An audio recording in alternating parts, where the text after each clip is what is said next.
You're at the red light again, the second one this week, and your hands are tighter on the wheel than they need to be. The SUV pulls up beside you, blacked out, freshly washed, sitting a few inches higher than your dented Honda. You do the math without meaning to. What it costs, what you make, how far apart those numbers are. $1,400 in checking. That SUV is probably worth more than your savings will be for years. The light turns green before you're ready. The inches that cost years. The whole drive home, it isn't the SUV you're thinking about. It's how fast your body decided what it decided. Tightened hands, a quick, involuntary glance sideways, a small drop in your chest like you'd already lost something before the light even changed. You didn't choose that reaction. It just happened, the way flinching happens. And that's the part that bothers you more than the car ever could. You think about how this isn't the first time. The wedding last spring, the cousin's watch, catching the light just right, and you spent the toast doing quiet math about your own wrist instead of listening to a single word. The work trip where someone mentioned, almost in passing, the neighborhood they were closing on a house in, and you nodded along while running numbers that weren't any of your business. None of it was new. You just never noticed until tonight how often your brain does this. Clocks something shiny, assumes something true about the person holding it, and quietly files you underneath them. You think about how differently people get treated for the exact same thing depending on what they're driving, what they're wearing, what badge is on the door they walk through. The host at the restaurant who finds you a table faster when you pull up in something nice. The way a salesperson's whole posture shifts the second they clock your shoes. None of it's fair, and none of it's new either. It's just usually invisible, the kind of thing you feel without ever naming it, until a stoplight makes you feel it hard enough to notice. Here's what actually unsettles you, merging onto your street. You've never once seen anyone's bank statement. Not Devin's, not the cousin's, not a single person whose life has made you feel behind in yours. You've only ever seen what they chose to show you. The actual number, the one that would tell you anything real, has never been in the room. Visible spending is loud by design. Nobody leases a car hoping no one notices, which means the people most eager to be seen are telling you the least about what's actually underneath. That thought is still sitting in your chest when you pull into the driveway, cut the engine, and sit there a second longer than you need to before going inside. What the bumper told you. You're 27 and the light turns green before you're ready, but you drive home anyway, with the SUV still sitting somewhere behind your eyes. The laptop is open on the kitchen counter before you've even taken your shoes off. You type the model into the search bar like you're checking a score, like the number won't mean anything once you see it. $770 a month. That's what the lease runs, give or take, for someone with decent credit. You sit with that number the way you'd sit with a bruise, pressing on it just to feel it again. Your checking account says $1,400. You know this without looking. You've known it for 3 days, since the rent cleared and the number dropped, and you did that thing where you just don't open the app for a while. Like, not looking keeps it from being true. You think about Devin from the office, 2 cubicles over, who drives something close to that SUV. Not the same one? Close enough. He talks about it the way people talk about things they're proud of without saying they're proud. Mentioning the trim level, the financing deal he got, like it was a contest he won instead of a number he agreed to pay every month for 6 years. You've never asked him what he makes. You've never needed to. The car already told you everything you were supposed to hear. That's the part that sits wrong in your chest tonight. Not the car. The fact that it worked. The fact that for 1 full minute at a red light, your brain did exactly what it was built to do. Saw shine, assumed wealth, felt small. You're embarrassed by how easy it was. 27 years old and a stranger's bumper made you feel behind in your own life. You close the laptop, open it again. You're not actually going to lease anything. You know that, somewhere underneath the part of you that's still doing math, but you keep scrolling anyway, like checking a wound to see if it's still there. Monthly payment, down payment, the little calculator that tells you what your life would cost if you said yes. Your phone buzzes, a text from your sister, asking if you're still coming Sunday. You say yes, put the phone face down and look at the number on the screen one more time before you finally shut it. Here's what you don't say to anyone, not even yourself in full sentences. You make decent money, not enough to make that lease nothing, but enough that it wouldn't be impossible, either. That's the dangerous part. Impossible would be easy to walk away from. This is the math that almost works, the math that whispers you could, and that whisper is louder at 11 p.m. on a Tuesday than it has any right to be. You shut the laptop for real this time. Your dented Honda is sitting in the driveway where you left it, doing exactly what it's always done, asking nothing of you. You look at it through the window for a second longer than you mean to. And somewhere in that look, without deciding to, you start paying attention to people differently than you did this morning. The faucet and the tank. You start paying attention to people differently, and it doesn't take long before Devin gives you something to pay attention to. It's a Thursday lunch, the kind where the break room smells like everyone's leftovers at once, and Devin's talking about the new trim package he's thinking about upgrading to. Not the car he just got, the next one. He says it like it's already decided, like the only open question is which color. You nod along, eating your sandwich, doing the thing you've started doing without meaning to, running a number in your head that isn't any of your business. He makes maybe what you make. You know this from a comment he dropped once about his last bonus, the kind of detail people let slip when they think they're being modest. You're not trying to do the math. The math just happens now, uninvited, every time he mentions something he bought. You think about something you read the other night, half asleep in one of those late scrolling sessions that started after the stoplight. Something like 4 in 10 people pulling six-figure incomes finish the month with nothing left over.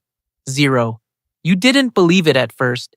Then you thought about Devin, and the lease, and the trim package, and the way he talks about money, like it's a faucet he's proud of the size of. Loud, visible, running. Nobody ever shows you the tank. Nobody ever shows you what's actually collecting underneath, or whether there's a crack in the bottom letting it all drain out the second it lands. You don't say any of this to him, you just listen, and underneath the listening, something in you quietly recalibrates. That weekend you open an account you've been putting off for 2 years, a Roth IRA, the kind of thing you've known you should do since a coworker mentioned it once, and you nodded and never followed up. You put in $50. It feels almost insultingly small. $50 next to a $770 car payment. $50 next to Devin's trim package. You don't tell anyone. There's no one to send the screenshot to. There's no applause for opening an account with $50 in it. You just close the app and feel something that isn't pride exactly. Quieter than that. More like the first cold edge of a decision you haven't fully made yet. You think about the SUV again. Briefly, the way you'd think about an old habit you're trying to quit. You don't want it the same way. You want something else now, something that doesn't make noise, something nobody at lunch will ever ask you about because there's nothing to see. Devin mentions the dealership again on Monday. Financing approved. He's excited and you're happy for him, mostly in the uncomplicated way you can be happy for someone when it isn't your money on the line. You go back to your desk and check the IRA balance, even though you know exactly what it says. $50 sitting there, doing nothing dramatic at all, and it stays that way. Small, quiet, unannounced, right up until the day your own number gets big enough to actually tempt you. Plausible is worse than impossible. Your own number gets big enough to actually tempt you on a Tuesday in March, the day your raise shows up in your account for the first time. It's not life-changing. It's enough that the math stops being a fantasy and starts being a decision you could actually make. You sit with your new paycheck open on your phone and you think, almost involuntarily, about the lease. $770 a month doesn't sound like a stretch anymore. It sounds like a line item. That's the part nobody warns you about. Not the moment something becomes affordable, but the moment it becomes plausible. Because plausible is so much harder to walk away from than impossible ever was. You tell yourself you're just looking. You drive to the dealership on a Saturday with no real plan, the way you'd tell yourself you're just browsing a menu you already know you're going to order from. The finance guy's name is Patrick, and he's good at his job in the specific way that makes you feel like the deal is already yours, like you'd be silly not to take it. He pulls up the numbers. $770 a month, 69 months, a few thousand down. He says something about how that's basically what you're probably already paying for your old car in repairs and gas, which isn't quite true, but it sounds true in the moment. In the chair, under the fluorescent lights, you have the pen in your hand, you're looking at the line where your signature goes, And that's when the other number shows up, uninvited, the same way Devin's math used to show up uninvited at lunch. Except this time, it's about you. Every dollar of spending you commit to now needs roughly $25 sitting somewhere working for you later, just to hold the line, just to keep that spending from quietly stealing years off the other end of your life. $770 a month isn't $770 a month. It's somewhere around $230,000 you'd need, parked in investments just to carry that one decision without it costing you something bigger down the road. You don't say any of that out loud, you just stop moving the pen. Patrick asks if everything's okay. You say you need a minute, you say you'll think about it. He says the offer's only good today, which is what they always say, and you nod as you believe him, and you stand up anyway. The walk to your car in the parking lot is the longest part of the whole afternoon. Nobody's watching. There's no music swelling, no one clapping you on the back for almost, but not quite. Your dented Honda is sitting exactly where you left it, and it starts on the first try like it always does, and you drive home in total silence, and your phone never rings with a follow-up call you were half expecting. Nothing happens. That's the whole ending of this particular story. You said no to something, and the world just kept going like it never noticed. You go inside, sit down, and open the account with the $50 in it, now grown to something slightly bigger than $50, and that's when the quiet part of your life actually begins. The 15th of every month. That's when the quiet part of your life actually begins, and quiet turns out to be a strange thing to live inside of. No moment marks it, no milestone, no someone notices. You set up the transfer so it happens automatically on the 15th, the same day your paycheck lands before you can talk yourself out of it. Most months, you don't even feel it leave. That's the design. You made saving boring on purpose, so boring it doesn't require you to be strong about it every single time. Devin gets a second car that spring, not instead of the first one. Alongside it, for his wife, something with a payment that makes the old one look modest. He shows you pictures at his desk, scrolling through them with the same pride from before, except this time, there's something underneath it you didn't hear in March. He mentions, almost as a joke, that things have been tight lately. Just a phrase, dropped and moved past quickly, the kind of thing you'd miss if you weren't already listening for it. You don't say anything. You think about the $1.69 trillion sitting out there right now in auto loans across the country, more than the whole nation owes in student debt. And you think about how none of that number has a face until it's sitting 2 cubicles over from you, laughing at his own joke about being tight. The average person financing a new car this year is borrowing close to $44,000 to do it. You don't say that either. You just nod and ask about his wife and go back to your spreadsheet. Nobody congratulates you for the 15th. There's no applause built into automatic transfers. Some months you watch the number move and feel something close to pride, quiet and small, the kind that doesn't need an audience to be real. Other months you feel nothing at all, just a number changing on a screen, and you wonder if this is actually working or if you're just delaying a version of Devin's joke for your own future to make. That's the part nobody tells you about doing this, right? It's lonely in a way that's hard to explain to people who aren't doing it. You watch friends upgrade apartments, upgrade cars, post pictures from places you'd like to go to, and you say nothing because there's nothing dramatic to say. You're not failing. You're not winning, either, not in any way you could show someone. You're just transferring money on the 15th and watching other people's faucets run louder than yours. You start declining things sometimes, not loudly, not as a statement, just a quiet no to a dinner that's a little too expensive, a no to the upgrade your phone keeps begging you to make. Nobody notices those decisions. That's the whole point of them. They're not for anyone to see. Devin mentions the tight month again a few weeks later, this time not as a joke. You still don't say anything, but you start noticing, more closely now, exactly how these things tend to multiply once they start. The couch that looked wrong. You start noticing how these things tend to multiply once they start, and Devin hands you a front row seat to it without ever meaning to. It begins small, the way it always does. He gets new furniture for the living room, something his wife picked out to go with the new car, and he mentions that the old couch suddenly looks wrong sitting under it. Not broken, not even old really, just wrong now, next to the new thing. So the couch goes.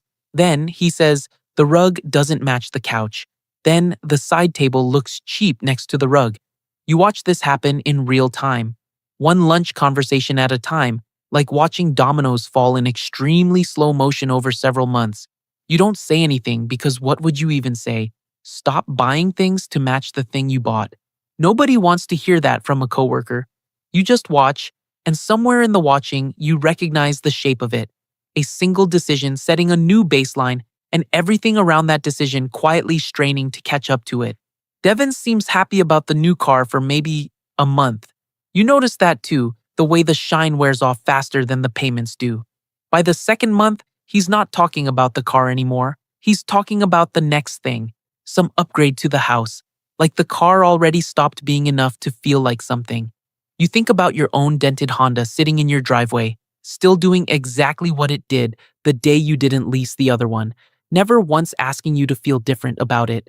Then, there's the weekend Devin invites a few people from the office out. His treat, he says. And at the end of the night, the check comes, and it's clear his treat meant the first round. And somehow you're all splitting something that costs more than you would have chosen to spend on your own. Nobody complains. Everyone just pays. You think about how loud he's been about all of it lately, the car, the furniture, the house plans, and how that volume seems to invite people to expect things from him that quiet people never get asked for.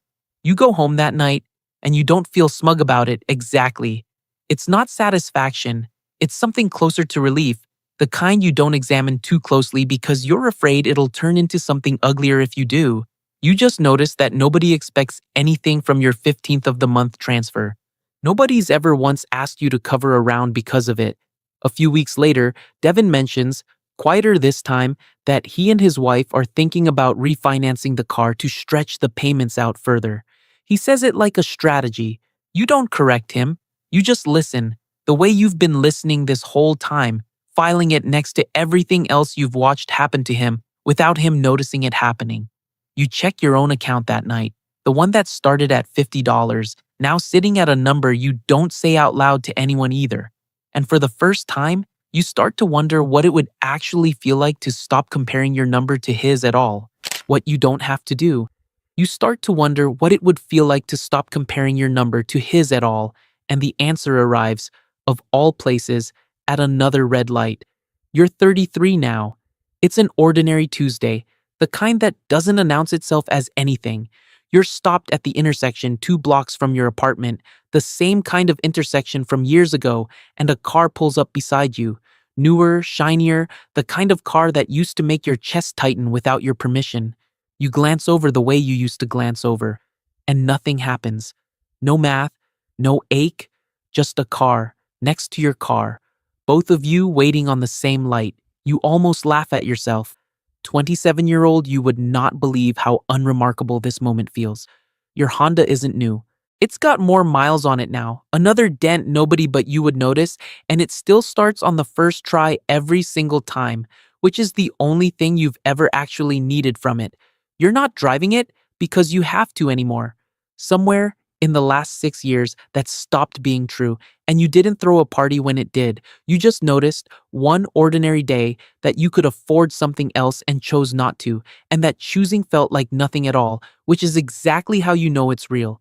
Devin's still at the office, still talking about the next thing, the next upgrade, the next plan to make this month's payment more manageable by stretching it further into the future. You don't feel superior when you hear it now. You just feel a kind of tired sadness for him, the way you'd feel about anyone running hard on a treadmill that never quite gets them anywhere new. You think about the account that started at $50. You don't say the number out loud, not even to yourself, but you know what it could cover now if something went wrong. If the job disappeared tomorrow, if you needed to walk away from something that wasn't working, if your sister needed you for a few months and you needed to just go. That's the part that actually sits in your chest now. Not the number itself, but what the number means you don't have to do. You don't have to ask anyone. You don't have to stay somewhere a day longer than you want to. That's the whole thing. You realize? The thing nobody ever quite explains, right? It was never about the dent in the bumper or the badge on the hood. It was about what was happening in the tank the whole time, underneath all the noise everyone else was making about their faucets. Nobody, at that first red light, could have told you that the dented Honda was the safer bet. You had to live 6 years to find that out for yourself. The light turns green. You drive forward, same as always, nothing cinematic about it. And somewhere past the intersection, a question sits with you that you don't fully answer yet. Now that you have the freedom you spent 6 years building quietly with nobody watching, what are you actually going to do with it? Unseen on purpose. You know now what you couldn't have known at that first light. The shine was never the lie. The lie was thinking the shine meant anything at all. Devin isn't a villain in this. He's just a faucet running loud, the way you almost did, the way anyone can when nobody's shown them the tank. Your Honda still starts on the first try. That hasn't changed. What changed is what you don't have to do anymore, and that's a strange kind of rich. The kind that doesn't photograph well, doesn't get a comment from anyone at a stoplight. Tomorrow, you'll still drive the dented car. Nobody will notice. That's still the hardest part some days, being unseen on purpose. But somewhere out there, at some light, in some car, someone's about to feel small for no reason. You know exactly what that feels like. What you do with knowing that is still yours to decide.